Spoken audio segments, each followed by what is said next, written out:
Do do do do. It's Chemdork.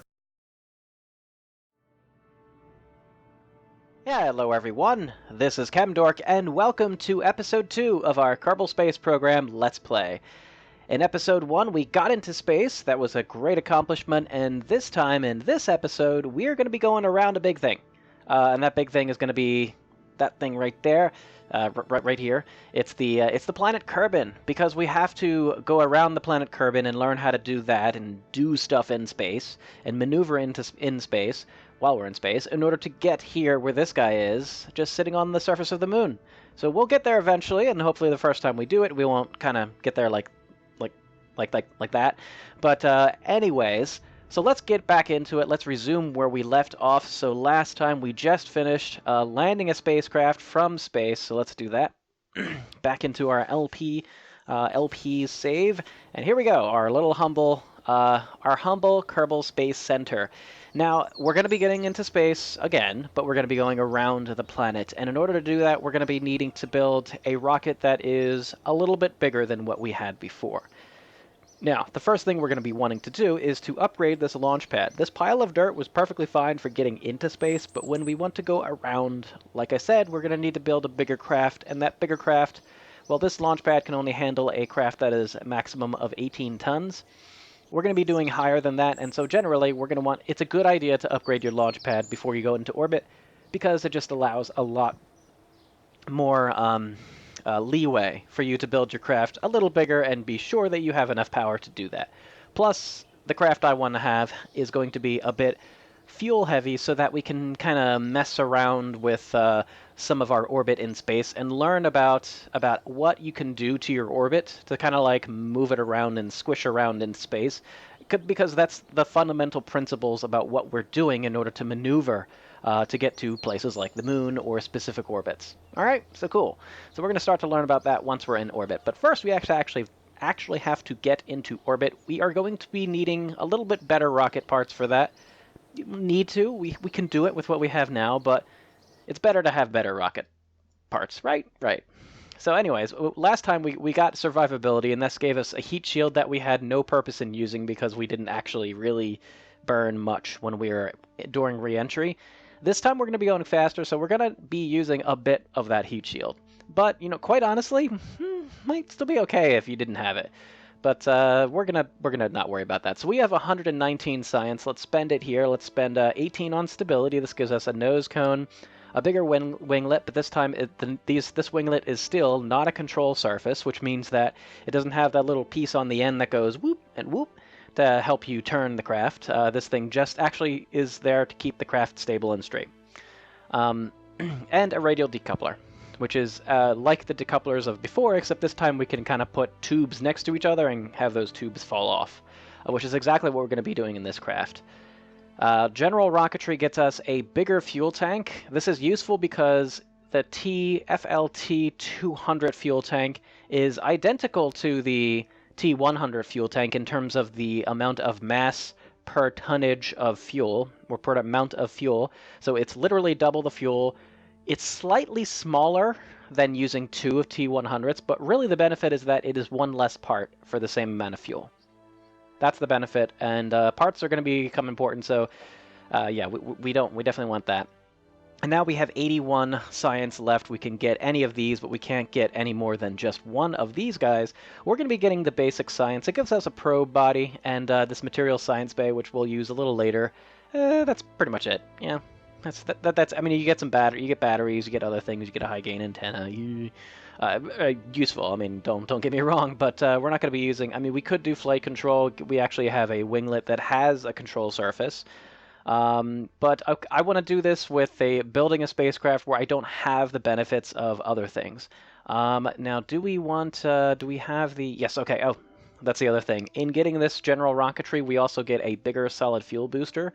This is also going to be required when we get into space, or to get into space and around in orbit. It's not absolutely required, like I said, but it's useful. So we'll do the basic science like I said before, and now we don't have enough science to get anything else, so let's leave, and let's go to mission control, see if there's any simple quests. Splashdown, we could do the splashdown one if we wanted real quick. but let's table that until a little later. Let's just get into orbit. I want to get into orbit already. Let's do it. Okay, let's build the rocket first. This is the first step. It's a good first step. Okay, we're going to be building this just like we did pretty much in the last episode, and I'm going to kind of breeze through some of the parts that you already know, because this is going to look a lot similar to what we had initially. So we're going to put our capsule there.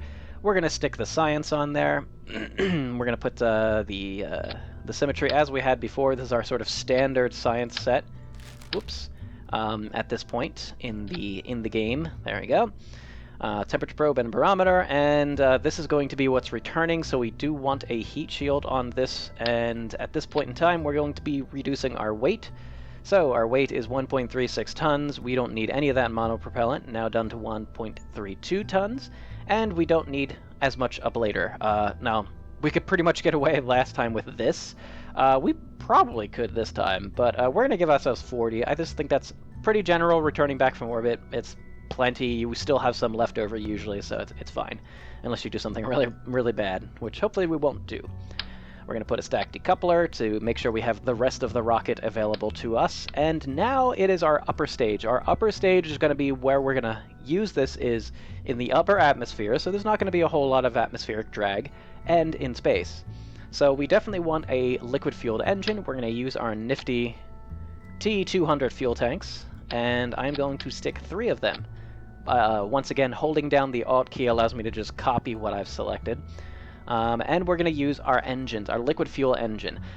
Which one, though? Because now we actually have 2, and we get a choice. So it's a good time to talk a bit about some of the descriptors here in that you see in the liquid fuel engine. So you see a lot of information here, and you can read it, you can look at it, you can say like, this number's higher and lower, but what are the important numbers? What are they actually telling you?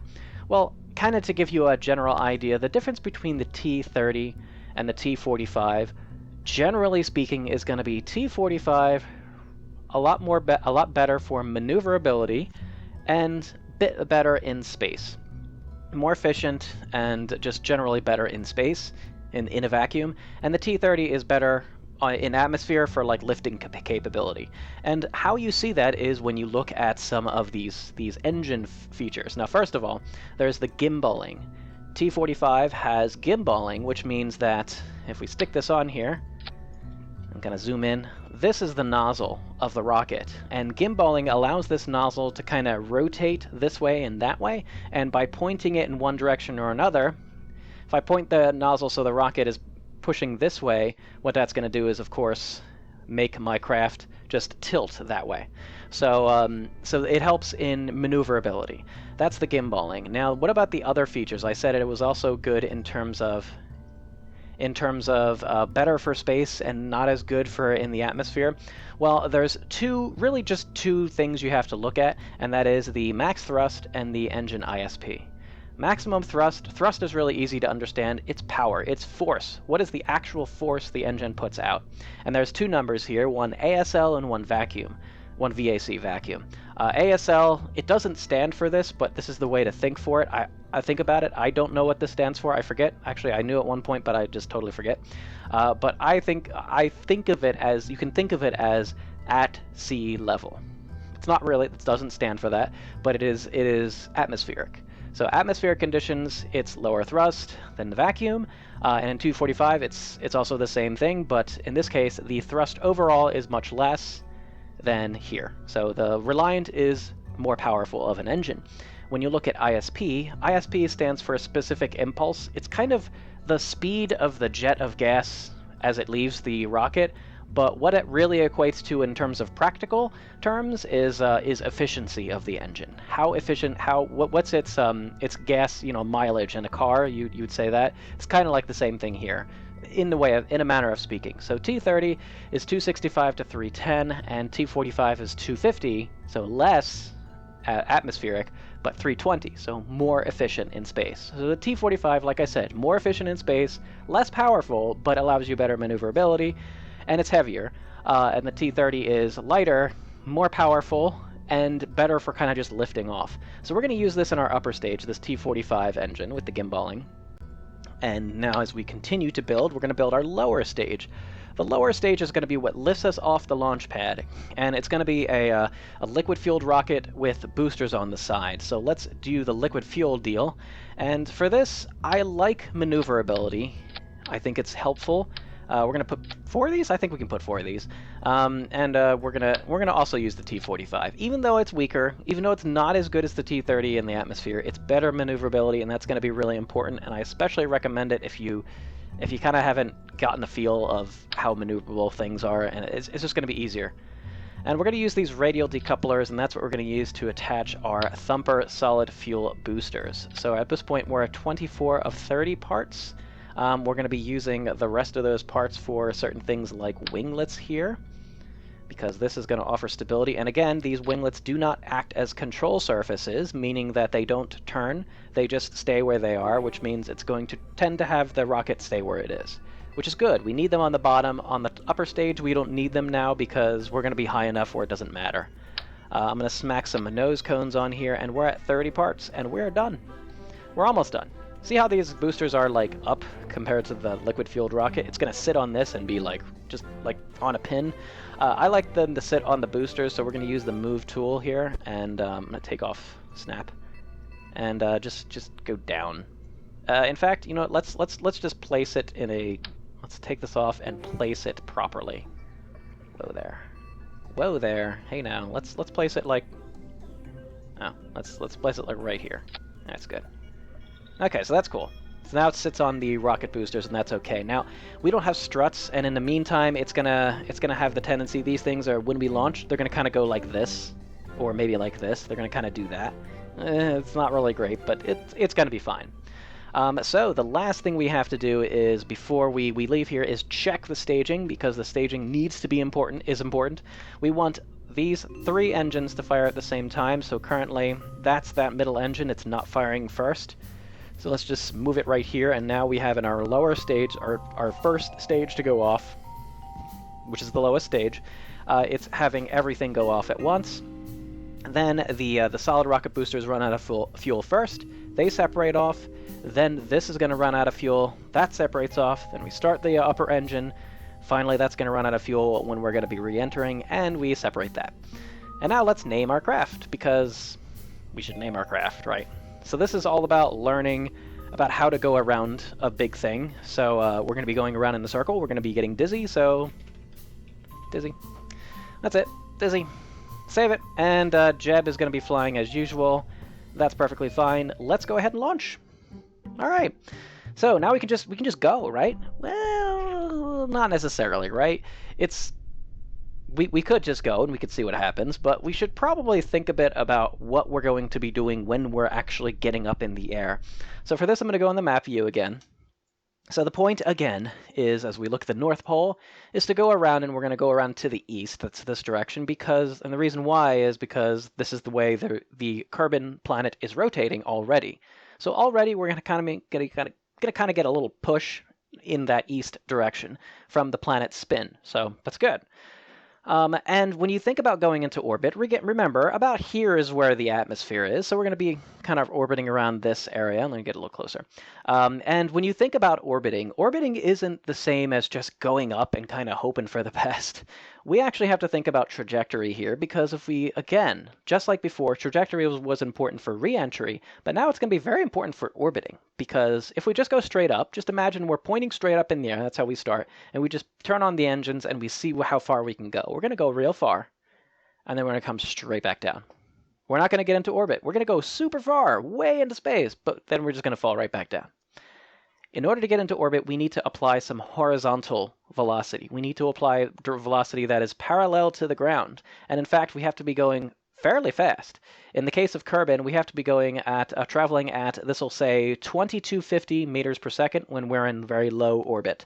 Any higher orbit, and you need to be going faster and faster. So this is going to be a lot of horizontal speed, which means that we do need to turn our craft. Now, the perfect trajectory launch, at least from what I know, and remember, I'm not a rocket scientist, I'm a chemist who just has learned some stuff. is to launch your craft, and your engines are burning continuously, turning to the east as you're launching. And then when you stop burning your engines, you are exactly at 2250 meters a second, exactly at 70,000 kilometers, circular orbit, pointed horizontally. Like that is like the perfect, efficient launch. That is like never going to happen though. So how do we make it a little easier? Well, what I like to do is I point myself straight up, obviously. We start firing, and then we start our turn, and we stop at 45 until we get our apoapsis up above into space, and then we kind of coast the rest of the way until we're pretty close to that apoapsis, and then we start a horizontal burn. So that's the easiest way to do it. You can modify that a bit, but we have to be careful about going too fast, too straight up, because what's going to happen is if we keep ourselves pointed straight up and we don't turn quickly enough, we're going to be going too high, and so we're just going to we're going to have to be in a really high orbit, which means we have to spend a ton of energy going horizontally. And we wasted a lot of energy going up. If we go too low, though, we're not even going to get into orbit. We're not even going to get into space, maybe. So we kind of have to be in the middle between those two. And I say this as well because if you're doing this, you should know that, okay, I went too high and I had to spend a ton of energy, it seemed, to go horizontally. I must have been not turning fast enough or going too fast initially. So we actually have to start out with full power here. I'm going to start off with full throttle, but then I'm going to back off pretty quickly to about 50%. So let's go ahead and launch, and you'll see how I start this turn. So 5, 4, 3, 2, launch! We have liftoff. Dizzy is in the air, and Dizzy is going to immediately start to turn. Now, turning once again, being careful really not to go outside this yellow circle. That's going to be very important, pretty much for stability's sake. And as I'm hitting 200 now, I'm going to back off my throttle to almost about like 50%. Yeah, about 50% is fine, because these boosters are way more than enough. And in fact, actually, hold on, wait, let's go back, because I forgot one thing in the vehicle assembly. This is why I like to play on this mode, because you always forget things. These boosters are way too powerful. I'm actually going to cut the thrust down on these to about 84, it's fine. Yeah, that's pretty good. So Dizzy is not quite launched yet. Okay, so hold on. 5, 4, 3, 2, let's throttle up. Yeah, SAS, okay. 5, 4, 3, 2, 1, launch. Okay, there we go. Now we're there. So once again, we start the turn pretty much immediately once we get up 50 meters a second or so, and go crazy on this turn. Not going to go crazy on this, but then I am going to cut down the throttle, and eventually I'll be at around 50%, at about 250 meters a second. This is a general rule for this craft. Every craft is going to be a little bit different. Yeah, so we're going plenty here, and as we go 300, you see the little effect here of the whiteness. We're going through the sound barrier, so we get like little sound waves here. That's pretty cool. And eventually, then it gets pretty clear and nice. And as you see from our fuel usage, the solid fuel is being used first. So just like I mentioned, it's important when we do this stage decoupling that we're pretty much pointed directly straight, because that way. Yeah, that way they fall off pretty nice. Oh, nice. And we're gonna go about 2/3 now, and continue until we're pointed about 45 degrees. And you might have noticed that when those solid rocket boosters stopped firing, they were like, they kind of did that. All right, let's go into space and see. All right, our apparatus is plenty fine up. We're a bit steep. This is a bit steep, but it's okay. It's gonna be fine. So we have plenty of liquid fuel left over, so that's okay. I'm actually going to try to keep my nose pointed more or less here. Now, if you want, you can kind of burn a bit here, because as we go up, we're losing speed, and I like to just burn a little bit here. Except this time, when I burn, I'm going to want to burn fairly horizontally. And we're above like 50,000, so the air, the atmosphere is not really causing too much drag on our craft. We're almost into space right now, so that's not too much of a big deal. So let's cut the throttle fully, because we're at 84, 85 kilometers up. It's much higher than I want it to be, so this is not an efficient orbit. That's okay. And we're just about into space now, so I'm going to just turn until my nose is at the horizon. And we are in space. Cool. So we didn't worry about science yet. We're not going to worry about science at this point. We're going to do science a little farther out into space this time, and it's a different location. So now we are in space, from the music change, as you see. and we're rapidly losing speed. That is okay. I don't mind that. We're gonna be just fine here. So we're getting up to this apoapsis. Once we're about maybe about 80 kilometers, I'm gonna start to burn horizontally here. So maybe about here. I'm gonna start. We have to actually get a lot of speed up, and as we do this, we see the trajectory change a bit. And this apoapsis starts to pull away. Once it pulls away too much, you want to kind of stop your burn. So we want to be careful it doesn't pull away from us too much, but we actually might be just fine here. So right now it's about the same distance from us. It's pulling away a little bit. You see how it's starting to pull away this way? Just don't let it pull away too much. And you notice our apoapsis is increasing a bit, and we're getting close to 2250. So let me, once we get about 2,000 or so, I'm going to cut it. Alright, so for the rest, I only have to gain 250 meters a second or so. Again, we are higher than 70 kilometers, so we're going to be probably a final orbit if we're circular at like 260? Maybe? So we have to gain like 210 or so meters per second. And that's going to be just fine. It doesn't take much to get that. So we've already used our upper stage. In fact, we used our upper stage in space. So like you see, we didn't need those fins on the upper stage because in space fins don't mean anything. All right, so now that we're basically at our apoapsis, let's just fire it out and go the rest of the way. We'll see the periapsis. Oop. And let me see. We're just going to continue to burn until we're close-ish to... Yeah, that's close enough. That's pretty circular, I would say. And we're in space, and we are in orbit. So right now, this is a stable orbit. Our apoapsis and our periapsis are at greater than 70 kilometers, which means it's space on the highest point and lowest point, respectively. And by the way, that's just FYI. Apoapsis is when you're at your highest in your orbit, and periapsis is when you're at your lowest in the orbit.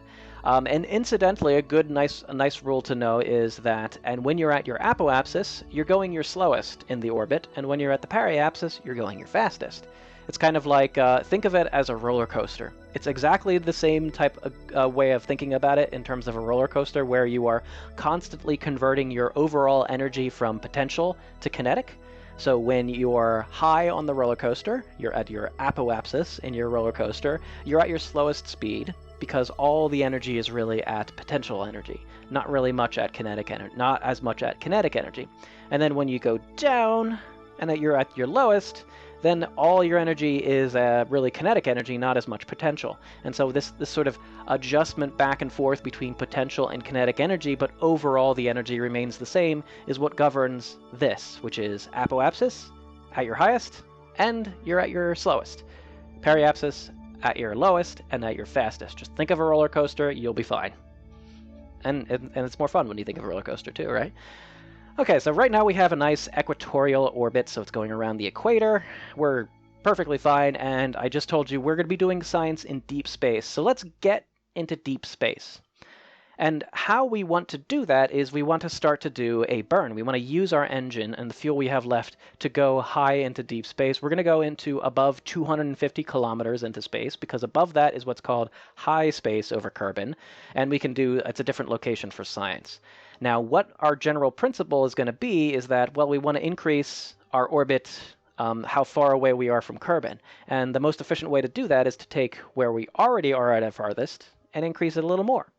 So how we affect this apoapsis and bring this apoapsis up to 250 or higher is actually going to be by pointing ourselves in the direction of some of these things you might have seen here. So this yellow thing I've been calling the prograde vector, and I explained last episode it's where you're going. Likewise, the opposite is retrograde vector. This is where you've been.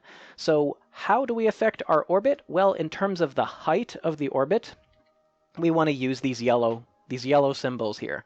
So when we burn prograde, we're burning in a direction that we are going, and we're going to be increasing the orbit. Except what happens is you actually increase on the opposite side. And so I'm going to get to our periapsis here. We're going to speed up time here until we get around to the periapsis. And in the meantime, we see the planet zooming by. Woo, look at that. All right, cool. And plus it's nice because the periapsis, we're in the sun again, so we get to see things. Incidentally, there's a nice little crater here on the planet Kerbin. I like that. All right, so we're coming around to the periapsis, and I'll be perfect at the periapsis, but more or less at there. And we want to point ourselves in the prograde direction because we want to turn our we want to have our apoapsis go to 250 or higher. Now, when we do this, note what happens to these numbers. And note what happens to these numbers, and note what kind of happens to the shape of the orbit. So let's just burn it at low power, and we'll see what happens. So notice I'm at my periapsis. It's not really changing much. It's changing slightly, but what's really changing is the apoapsis. And as it turns out, when you burn at these yellow markers, the prograde and the retrograde, the biggest impact is to the opposite side of the orbit. So just always remember that if you want to do something to the opposite side of the orbit, you have to be you want to do something to one side of the orbit, you have to be on the opposite side of it. So now we have an apoapsis that is 268, so nice and high. So how do we, maybe I burned a little bit too much. Okay, oops, I went a little high. I wanted to be up to 280 or so. So how do we do that? Well, how we bring it down? Well, again, we want to bring this down, so we want to burn retrograde because we want to bring the opposite side of our orbit down. And we expect not much to happen here, but a lot to happen over here. And in fact, that's what happens. This much more quickly happens over here. And now we're away from our periapsis, so our periapsis actually sort of changes too, because if we started to burn here prograde, we'd start to kind of like smush out the orbit. It's kind of like pushing out that side of the orbit. So that's the retrograde and the prograde vector. Now, what about these other symbols you might have seen? So the blue things here. These are what's called the radial and anti-radial, and I don't remember which is which. Quite honestly, guys, I don't remember which is which. But basically, one is pointing directly out into space. So if I point at this one in the sky, you can see that relative to our direction, planet Kerbin's going around here. We're going in this direction toward the moon, but this is kind of pointing straight out from the planet. Likewise, if I turn myself around, it's pointing directly into the planet. So what do these things do? So we saw that the yellow burns affect only really the opposite side of the orbit. When you burn in the blue directions, you actually affect both sides of the orbit, on your right and left, and you just kind of do this and that. One does this, and one does that to your orbit. And the best way to see that is if we put ourselves right in between our periapsis and apoapsis, so about right... let's see, about right here, because you notice this is kind of like in an oval. Maybe I want to shift over my apoapsis to the left a bit and the periapsis also to the left. And by doing that, we actually have to burn at one of these guys. So let's burn a bit here. I don't want to use up too much of my fuel because I want to make sure I get back. Let's burn here and see what happens. We go down here and we go up here. So you see it's moving basically this way, right? And likewise, if we want to do the opposite, well, we can turn ourselves around, point ourselves into space, and burn here. And this is going to basically switch us to do the opposite. This number is increasing, and this number is decreasing, so overall it's kind of doing this. Cool. Pretty cool. That's really simple. It's like really nice to know these fundamental things, and you don't see them anywhere said. The other two vectors that I'll talk about are the pink ones, and this is pointing ourselves directly to the north or the south. So in this case, we're pointing south, and this also affects the opposite sides, but it affects the sides like the blue. It affects the sort of both sides, but in this case, instead of just kind of switching them back and forth, this is how you tilt your orbit. So when we do this, when we are pointing ourselves to the south, so that's this way, the direction of our orbit is around this way, so we're pointing south. Because of the principle of gyroscopic precession, yeah, look it up, guys, believe me, our biggest impact when we feel this downward vector the most is going to be 90 degrees into our orbit, so it's going to be right here. So what's going to happen is this apoapsis is going to go down, and this periapsis is going to naturally go up. So let's see that in action. It's going to be better if I do it this way. There you go. See how that happened? And it turns out you need, for these inclination change, you need a lot of power. So let's do that again, except in the north, and bring it back. So let's turn ourselves around. This time we're pointing ourselves to the north. And again, where we feel that is 90 degrees the most. Where we feel the most of that effect is 90 degrees into our orbit, which is at their apoapsis. Let's do that. Get ourselves nice and, there you go, nice and straight again. Hopefully you were able to see that. But I'm going to make sure I conserve enough power to get back. So let's go to our apoapsis. so that we're more than 250. Yes, we are. Okay, so we're in deep space now, or like deep space above Kerbin. So we'll do some science here. We'll do a crew report, high above over Kerbin. That's great. We'll do a observation of mystery goo, because that's 15 science. It says the goo feels right at home here. Yes, it does. And we'll do a barometer reading. The instrument reads 0 as if it were in vacuum. Again, the same thing, but now you see, as before in our first episode we said, it's science plus a location. So this is, the science is an atmospheric pressure scan, while in space space high over Kerbin. That's the location. So let's do that. Temperature.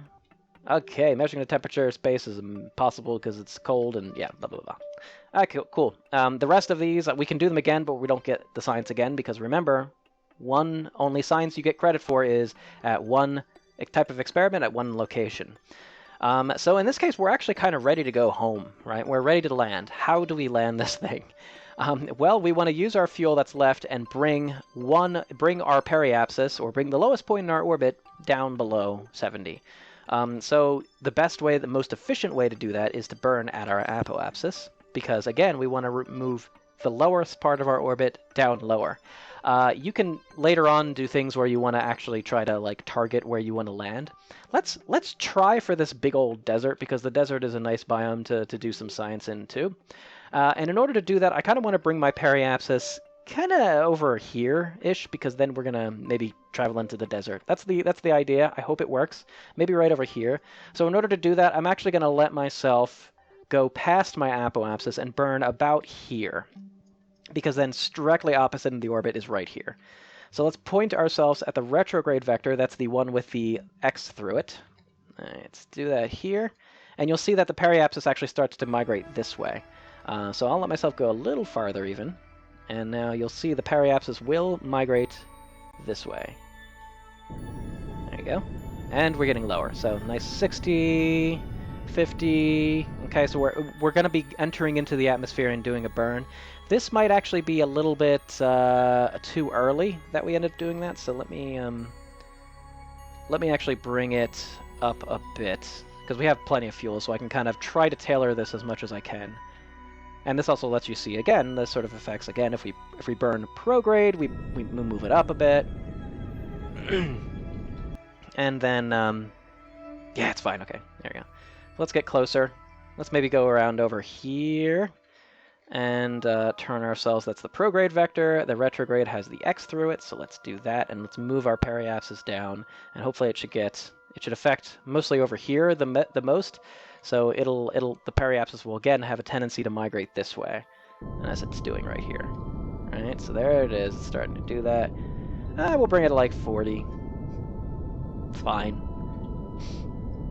It's a fairly shallow re-entry. So there we go. We have plenty of fuel left over. We could have done a bunch of fun things. That's okay. First milestone, we got into orbit, got some things. We had completed our contract. Awesome. So we don't need this part of the spacecraft any longer, and that's just fine with me. Let's let ourselves get a little closer into the atmosphere, and then we'll ditch it. Or almost into the atmosphere, and then we'll ditch it. And just like before, we're going to want to... There we go. We can ditch it now. We're going to want to position ourselves so that our ass of the aircraft, right, the heat shield, is pointed at the direction we are traveling, which is correct. So here we go. And now it's time for re-entry. All right, so once we get into the atmosphere, I can take off the SAS, because then the aerodynamics of this thing is just gonna position it perfectly fine. We don't have to do anything. That's mostly when there we go. So let's do time warping here. We don't need to do anything. Oh, but I will, however, watch my heat shield. So this time you can see. Whoops. Let's keep that thing there. So now the heat shield is being used for one. For once, the heat shield is being used. My goodness. Because we're approaching much faster, right? We're at 24, 23. I didn't actually notice what our speed was when we got into orbit, but we should start to see some atmospheric heating. All right, let's slow down a second here so I'll turn off the SAS. This should kind of reorient itself properly. Yeah, it's figuring it out. There we go. So now we're just coasting. We're not doing anything. I'm not even going to touch it, because right now our spacecraft is pretty balanced. In our next one, we'll probably not have as balanced, so we might have to mess with it. You don't always have to be like a nice pod re-entering. You can build something that's a little crazy. And as you see, our ablator is being used pretty good here. Pretty good. So yeah, we'll have plenty. Don't worry, and we will not make it, unfortunately, to the desert. We'll land maybe in the mountains. That might be okay, or maybe in the highlands biome, which is okay too. Actually, any of these biomes on land. This is going to be our first landing. And landing in the mountain's going to be cool too, so we should be okay for that, even if that's the case. We're not going slow enough yet to use our parachutes, so we have to make sure that happens. Yeah, I think we might go in the mountains. Cool. Yeah, let's deploy. Alright, sweet. So here we are. Space is not where we are. We are flying over mountains, so I'm going to try to use... No, that's the one that we already did. So we're going to try to do some science right here, flying over mountains. Flying at Kerbin? It's not over mountains, but it's just flying at Kerbin. We haven't done this one yet, and that's okay. Kerbin's Mountains. Okay, that one you have flying over Kerbin's Mountains. Yeah, sometimes you don't have those. I will do... You know what? Let's see the mystery goo. Is this one okay? Flying at Kerbin? Nah, we're gonna do it when we land. Alright, there we go. So we're landing here. Is this... Oh, that was actually not time warped. That was going pretty fast. There we go. Ah, we're going. This is time warping. And we have touched down gently. Oh, that's so gentle. Oh, that's so gentle. There we go. Perfect. Wonderful landing. Okay, we're observing the goo here. We get 3 science. Yay! Rays and stuff. And now that we're on the ground, we can actually do an EVA now. We'll do an EVA report. We'll grab it. Again, it says the spacesuit wasn't entirely necessary, and we're going to be taking some data so that we can do a reading once again. We're going to do that take data thing, store experiment thing, get back in thing, and then we'll be able to log again on these reusable pieces of science. Can't do that with this yet because we're not a scientist. A scientist can actually like reset this experiment, but Jeb's a pilot. He can't, and he should get some experience for this. So we are done. We're going to recover this vessel. Woo! We returned from space, and we returned from orbit. More importantly, so we got 88 science for that. That's great. 48% value because we built a much bigger craft, and we only recovered a tiny bit on the top. But it had all the science and the people and everything, so that's good. And Jeb got an experience level. Yay! He advanced to level 1. Yay! Good job, Jeb. Now we can start to stability assist and start to hold certain vectors for us, which is nice. So that's good. And there we go. It is nighttime. Let us see what kind of mission control is ready. We have some easy ones to do. We still have this splash down at Kerbin 1. We're going to take that. Let's see. The splash down at Kerbin, we have a deadline of a year to do it in. I think we can do it in a year. I think so. And I am going to actually... well, it's... pretty good. This is pretty good for this episode. Let's almost cut it here. Let's see what other quests we have. Anything new? Nothing new. So we're going to splash down at Kerbin next episode and do some science, grab some things, and, well, I'll see you then, guys. So thanks for watching, and take care. See you later. Thanks. See you in the next video. Bye-bye.